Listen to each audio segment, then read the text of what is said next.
musician. I practiced and I, studied classically and studied a ton of theory. So I definitely feel closer to the musician title versus the sound artist title. Mostly because of all the experiences I've had are primarily being either a side musician or a composer or a solo performer. And any sound artwork that I've done has been limited only to what I did in college. And I did one other piece that I considered as sound art, but it didn't really have the visual element that this piece will have. So, but a lot of what I do, I think, is often considered sound art because it's abstract, and I think that just kind of gets marginalized into, it can't be a song, it's not a song because I'm making noise, or there's not really something you can hum along to. So I think that ends up, people might consider me a sound artist more than I consider myself a sound artist.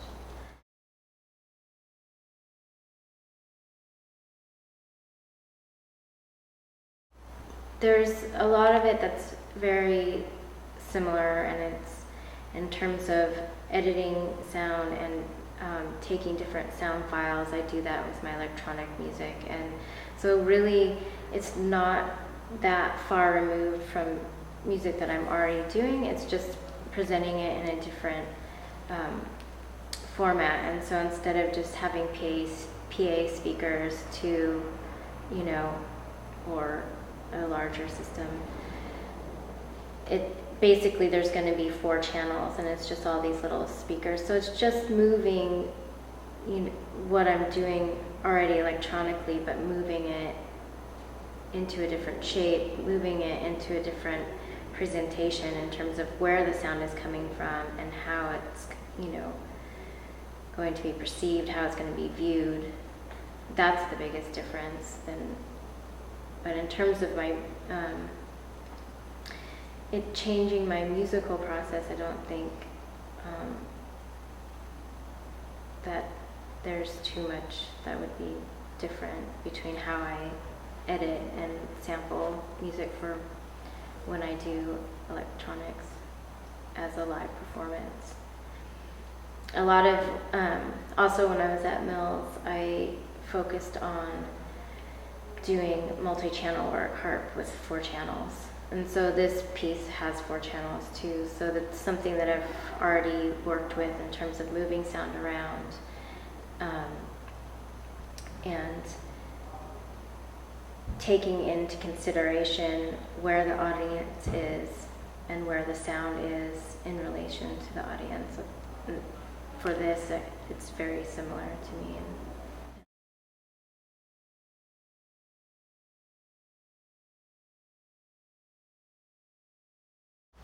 Basically, I'd worked with piezos in college on a very small scale, and there was the restroom at the Issue, when Issue was at the Silo, that had sound installations in it. It's a tiny little room, and it was very intimate, and when you send certain sounds through the piezo, it's really delicate, and very brittle, and I just was really inspired to do something larger than what I had done when I was in college, and came up with this idea of doing a sound chandelier. But originally, I think because that space was a rectangle, I had imagined just covering the whole ceiling with it and having it be just piezos only. So when Maria asked me to create a sound installation for Splatterpool, I just immediately went to this idea that I had for about 5 or 6 years. And just over time thinking about it, thinking about the form, I had worked on a photo shoot that had really focused on crystal chandeliers about a year prior to Maria asking me to make an installation. And that also inspired me to think more and develop my idea of the chandelier, just looking at these really gorgeous, gorgeous crystal chandeliers of really interesting abstract shapes, modern designers.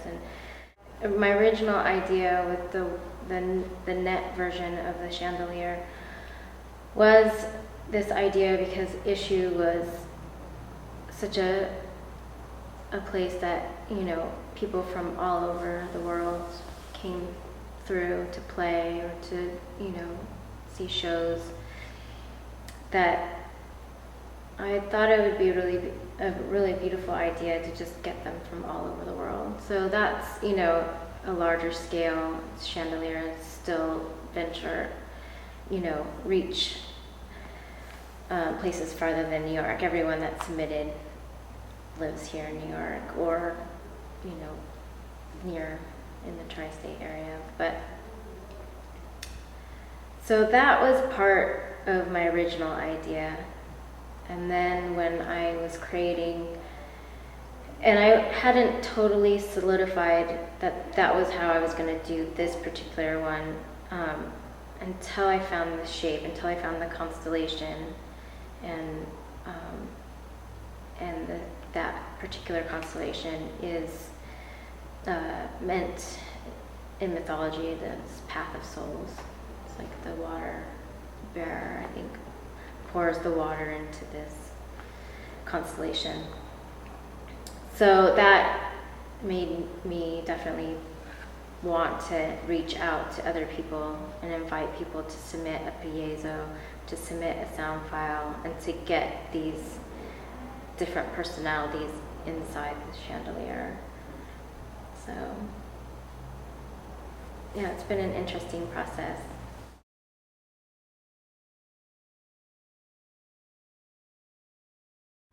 I'm very, very inspired by all the people that I work with. Maria Chavez and my band, Family Dynamics. We just recorded in the woods, and that was one of the most inspiring experiences. And I do so much that it's hard not to continuously be inspired. I play in so many different situations, so many different styles of music, that are just constantly stimulated in more ways than I think my brain can always handle. But, you know, I just performed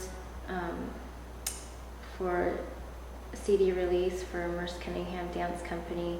They just released a 10 CD box set, and the composers in that room, the musicians in that room, it was just awe-inspiring. And to be sitting amongst people like Christian Wolff and David Behrman and Pauline Oliveros, all sitting in the same room, all playing music for each other that they either wrote for Merce or they wrote for their friends who happened to be in the room, like Gordon Muma or Alvin Curran. And that was completely inspiring.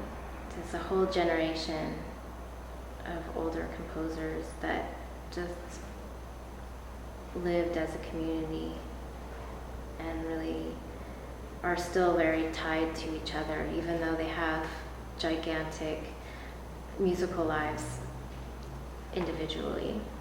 So seeing them all come together into one room to celebrate one dance company, that they all have long histories with. It was just, that was really inspiring.